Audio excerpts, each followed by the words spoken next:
दोस्तों legal and legal में एक बार फिर से आपका स्वागत है। बहुत जल्दी सुप्रीम कोर्ट के प्रयासों से एक ऐसा सॉफ्टवेयर आने वाला है जिसके आने के बाद फेक एक्सीडेंट क्लेम के केस बंद हो जाएंगे, बिल्कुल ख़त्म हो जाएंगे। दोस्तों कैसे होगा, कौन सा सॉफ्टवेयर है या पोर्टल है, इसको मैं पूरी डिटेल से आपको बताने जा रहा हूं। लेकिन इससे पहले मेरा आपसे निवेदन, अगर आपने चैनल सब्सक्राइब नहीं किया है तो प्लीज़ चैनल सब्सक्राइब कर लीजिएगा। वीडियो को आखिर तक जरूर देखिएगा, पसंद आए तो लाइक और शेयर करना भी नहीं भूलिएगा। जैसा कि आपको याद होगा, अभी पिछले दिनों काफ़ी चर्चाओं में रहा, सुप्रीम कोर्ट ने suo motu case criminal writ petition file की हुई है जो कि मोटर एक्सीडेंट क्लेम के फर्जी केसेस से संबंधित है, जिसमें पाया गया था एक SIT का बाकायदा गठन किया गया था उत्तर प्रदेश सरकार द्वारा, जिसमें पाया गया कि उत्तर प्रदेश में बहुत बड़े पैमाने पर MACT और WCA के फर्जी केस किए जा रहे हैं और क्लेम लिया जा रहा है, जिसके संबंध में 35 से अधिक अधिवक्ताओं के खिलाफ चार्जशीट फाइल हो चुकी है तथा 800 से ज़्यादा लोगों के खिलाफ FIR दर्ज हो चुकी है। यह केस सुप्रीम कोर्ट की निगरानी में चल रहा है, जिसमें एडवोकेट, डॉक्टर, हॉस्पिटल मालिक, कार या गाड़ी मालिक, ड्राइवर, पुलिस ऑफिसर सभी के खिलाफ जांच चल रही है। बहुत से के खिलाफ इसमें चार्जशीट हो चुकी है और ज़्यादातर के खिलाफ FIR तो हो ही चुकी है। तो कुल मिलाकर इस समस्या को देखते हुए अब सुप्रीम कोर्ट के प्रयास से एक ऐसा पोर्टल बनाया गया है जिसके द्वारा भविष्य में होने वाली दुर्घटना सीधे पोर्टल पर रिकॉर्ड होंगे और जिसके कारण फेक एक्सीडेंट क्लेम बिल्कुल ख़त्म हो जाएंगे। ये व्यवस्था बिल्कुल अमेरिका जैसी है। मैं आपको बता दूं, 90s के दशक में मेरे एक रिलेटिव जिनका US में एक्सीडेंट हो गया था, वहाँ से किसी राहगीर ने इनको इन्फॉर्म किया कि आपके भाई का एक्सीडेंट हो गया। उन्होंने US एम्बेसी को कॉल किया कि हमारे भाई का US में एक्सीडेंट हो गया, किस शहर में हुआ, कहाँ हुआ, उनको कुछ नहीं मालूम था। उन्होंने कहा कि आप अभी लाइन पर रहिए, 2 मिनट में आपको बताते हैं। उन्होंने लाइन पर रखे उनको बता दिया कि आपके भाई फला हॉस्पिटल में एडमिट है, फला जगह उनका एक्सीडेंट हुआ था। तब भी हमारे लिए बड़ी हैरान करने वाली बात थी। कुछ ऐसा ही सिस्टम अब ये सुप्रीम कोर्ट के माध्यम से आ रहा है, जिसकी मैं बात कर रहा हूँ। सुप्रीम कोर्ट ने एक रिट पिटीशन फाइल की हुई है, बल्कि रिट पिटीशन नहीं है, सिविल पिटीशन है। सिविल रिट पिटीशन है 534/2020, जो कि Bajaj Allianz general insurance company private limited बनाम यूनियन ऑफ इंडिया के नाम से दर्ज है। इस पिटीशन में सुप्रीम कोर्ट ने पार्टी से कहा था, जनरल इंश्योरेंस कंपनी को इसका नोडल ऑफिसर बनाया था कि एक ऐसा पोर्टल बनाए कि देश में होने वाले कहीं भी दुर्घटना को तुरंत उस पर अपलोड किया जा सके। तो उन्होंने ऐसा ही एक पोर्टल तैयार कर लिया है, जिसकी प्रेजेंटेशन 28 मार्च 2022 को मिस्टर A मोहन द्वारा, जो NIC से थे, सुप्रीम कोर्ट के समक्ष दी जा चुकी है। इस नए पोर्टल का नाम होगा EDAR, जो कि GIC और ministry of road transport and highway के द्वारा डेवलप किया गया है। उनके एजिज के तहत वो अंतर्गत डेवलप किया गया है, उनकी निगरानी में डेवलप किया गया है, जिसमें एक कॉम्प्रिहेंसिव इंफॉर्मेशन फॉर्म होगा। उस फॉर्म को फिल किया जाएगा, जिस फॉर्म के ऊपर सारी इंफॉर्मेशन मौजूद रहेगी। साथ ही एक IRAD integrated road accident database तैयार किया जाएगा, जिसमें कुल मिलाकर 19 फॉर्म होंगे। अलग अलग स्टेक होल्डर द्वारा वो 19 फॉर्म फिल किए जाएंगे। 90% इंफॉर्मेशन या डेटाबेस जो होगा वो सीधे EDAR पर अपलोड हो जाएगा, यानी कि IRAD के द्वारा भरी गई इंफॉर्मेशन EDAR पर चली जाएगी। उसके बाद बहुत कम इंफॉर्मेशन उस पर अपलोड करनी रह जाएगी। EDAR पर बहुत ही कम सूचना अपलोड करनी होगी, क्योंकि EDAR IRAD का ही एक्सटेंशन होगा। जैसे कि मैंने बता दिया, इसमें EDAR में मल्टीपल चेक्स होंगे, जैसे कि जिसके कारण फेक क्लेम ना हो सके, जैसे कि FIR की सूचना, एक्सीडेंट में जो वाहन इन्वॉल्व हुआ है उसकी सूचना, दुर्घटना की तिथि।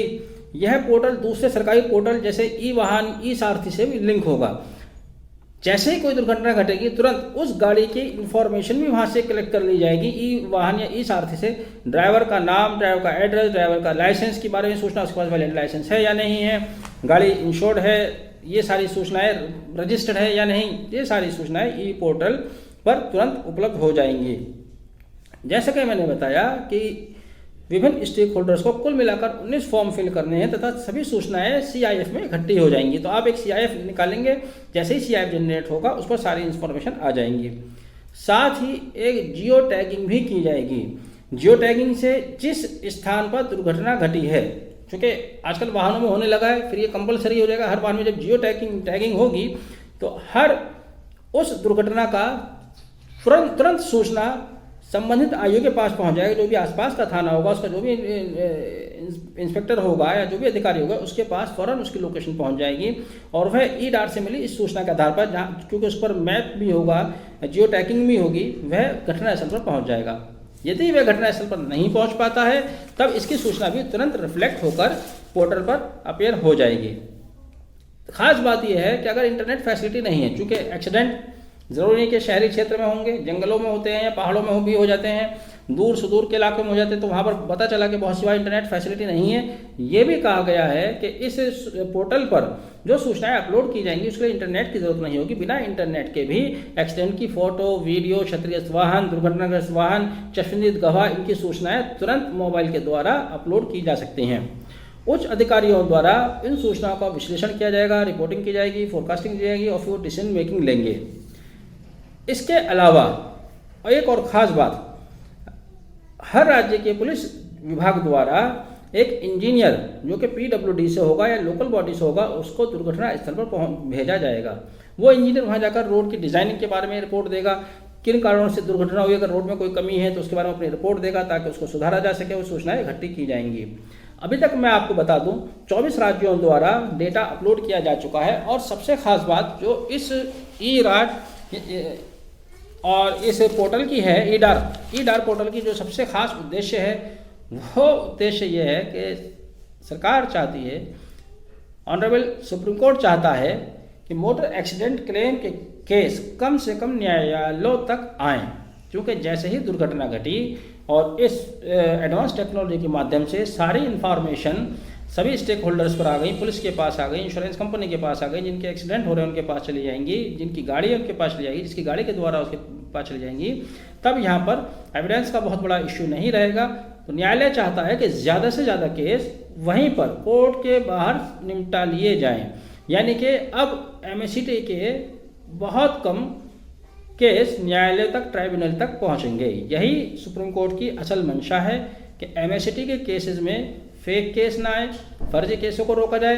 दूसरा, जैसे ही कोई दुर्घटना होती है उसको वहीं पर रिजॉल्व कर दिया जाए, जो भी पक्षकारों के बीच कंपनसेशन एज पर रूल्स बैठता है वहीं पर ले देकर मामले को वहीं ख़त्म कर दिया जाए, ना वो कोर्ट में आए, ना उनको कोर्ट में धक्के खाने पड़े और ना ही ट्राइब्यूनल का काम बढ़े। क्योंकि आजकल पूरे देश की अदालतों में MACT के केसेस भरे हुए हैं, जिसकी वजह से सरकार को अलग से कई राज्यों में ट्राइब्यूनल बनाने पड़े।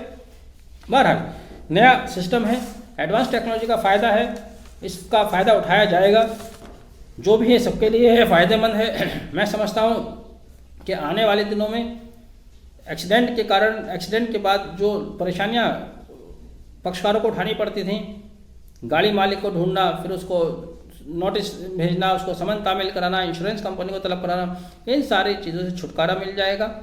क्लेम के केसेस कोर्ट से बाहर ही सेटल हो जाएंगे। कोर्ट में आएंगे तो वहाँ भी बहुत सारे सबूत, जैसे कि मैंने आपको बताया, इसके माध्यम से पहले से ही अवेलेबल होंगे। कुल मिलाकर ये एक अच्छा प्रयास है। बहरहाल आपने वीडियो को आखिर तक देखा, बहुत बहुत धन्यवाद। Thank you, have a nice day.